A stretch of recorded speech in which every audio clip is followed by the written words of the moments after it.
Good morning.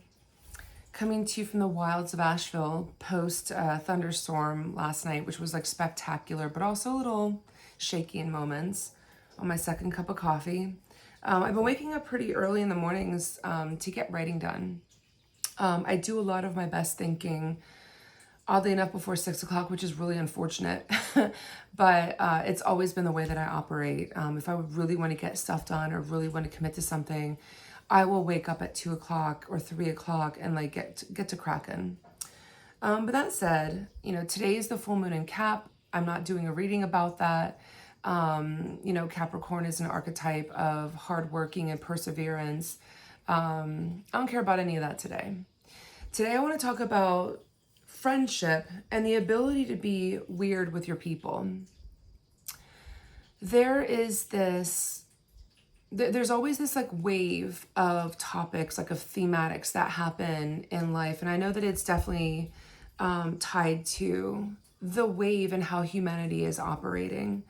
Lately, I've been talking a lot to people who feel very lonely or very isolated and are craving community. But more so, they're like a step or two away from actually finding their community because they did the right thing when Venus went into retrograde. You'll see little man staring at you from behind me. He's making biscuits in the couch. Back in March and April, we were called to look at our relationships, right? And a lot of times, for the most part, that Venus retrograde highlighted what was happening in our familial and our friendships, not so much in our love lives, but a lot of it was like, if anything was happening in our love lives, it was because of some shit that, we believed that we, from growing up.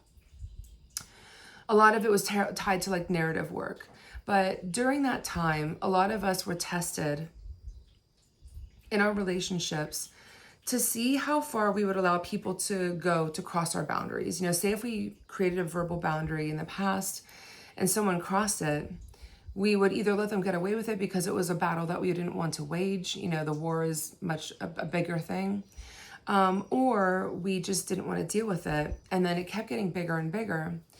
That retrograde during that time was all about universe testing us to see if we were willing to call those people on their shit. And if you call those people on their shit and they didn't like it, chances are you divested of that relationship and you're looking for something healthier.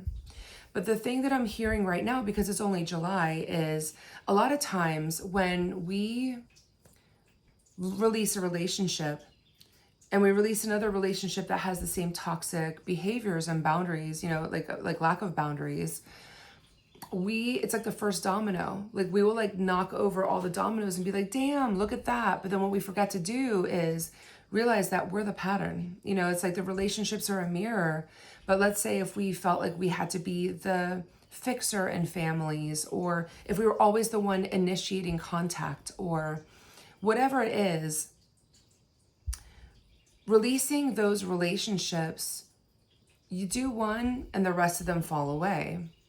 And what happens is that there's a void afterwards and there's like nobody around you. You're like, holy shit. And so the one thing I've been talking about with my clients and also my friends is that they're like, holy shit, like I've let go of all these people or a partner or a friend, and I feel like there's this void and I'm alone. Now, if you're doing your homework and you realize that you have to kind of keep going through that, you're going to start to find your community. But what I think you start to realize is now you have to do the work on yourself because you are the one identifying with some kind of pattern to be in those relationships. And now is where you do a lot of the work. But here's a little trick that I want to teach you and what I want to parlay in this video is I want you to think of, in this void, while you're in this void, get some therapy, be more social, like see who you are out there in the world, embrace your friendships. But while you're doing it, I want you to also embrace your weird. I want you to start ritualizing your life, get spiritual, like do some fun woo-woo shit. Really figure out who the fuck you are outside of that role. And I want you to go back to the 15-year-old version of yourself. I want you to go back to that kid, right? And I'm saying that because the other day, like last week, I was in New York and Pennsylvania. I've got some weird health stuff going on, and I've got a team of doctors in New York that are amazing. And I saw my childhood friend, Melissa, and we've known each other since 7th grade. She knows all my secrets, that one can have in all their teenage years. I've got some good ones and some really incredibly boring ones. But we have connected and reconnected over the years through like major milestones in life. And I always seem to see her and she sees me like when we're both experiencing a big milestone.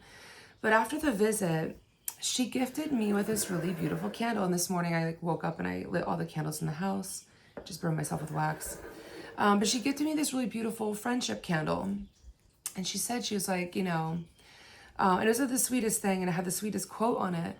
But she was like, not many people can sustain friendships through decades, through decades of massive shifts and changes. And she was right. And it harkened back to the little kid that was like 13 to 15 years old. Melissa was probably the only female friend that I could really be my full authentic self with in my teenage years. Someone who didn't feel competitive, someone that just showed up with joy. And I struggle with female relationships. I have a big sister wound. And it's something that I work on. It's something I've mastered.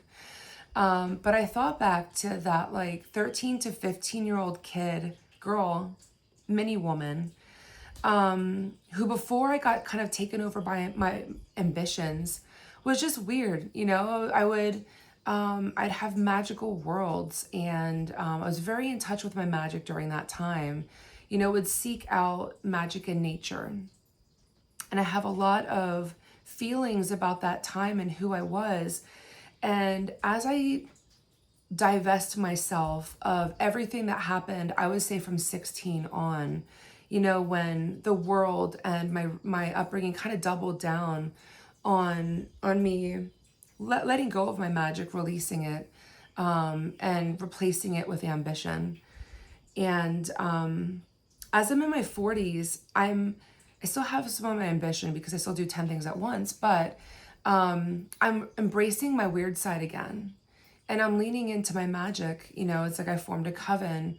We do larger scale ritual. We witness each other in all of our authenticity, outside of the structures of patriarchy.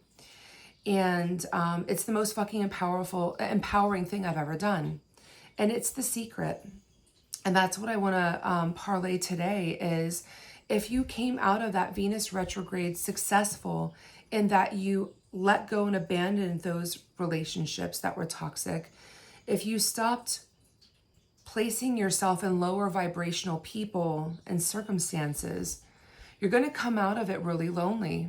You're going to come out of it being like, well, like I feel so crazy. I feel so free. But then now it's like there's this void of people, and you're going to start to see some of your behaviors.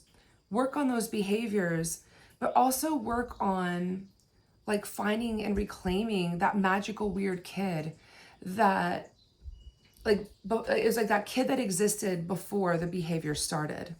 The kid that was not codependent, that wasn't seeking out approval, that wasn't doing things just because people told them to do. Find that kid right now. That's your only homework between now and the end of August. And then once the end of August hits and you're in your full reclamation of your weirdom and your authenticity, find your people, find your community, find your women, find your men. Whatever that looks like to you, find your community, because you are going to need them for where we are going with all the fuck shit happening in our country and all the fuck shit happening in our world. We are going to need an anchor and a port in the storm. We are going to need the lighthouse. Your community is going to be that lighthouse. I cannot emphasize that enough. So before the major storm hits, because we've had mini storms and microstorms, but the hurricane is coming, right? And not to seem doom and gloom, but that Uranus and Gemini transit's no fucking joke from Monday. Find your people, find your weird, harness it and stick with it. You're going to need them. That's all I got. I got some writing to do. I got some meditating to do. The window lightened while I was in the middle of this reading and this video. But I really cannot emphasize how important this part is in your journey. Post-Venus retrograde, harnessing and riding that Uranus into Gemini transit like a fucking pony. This is what you do. Go get that and harness it. Have a wonderful day, guys.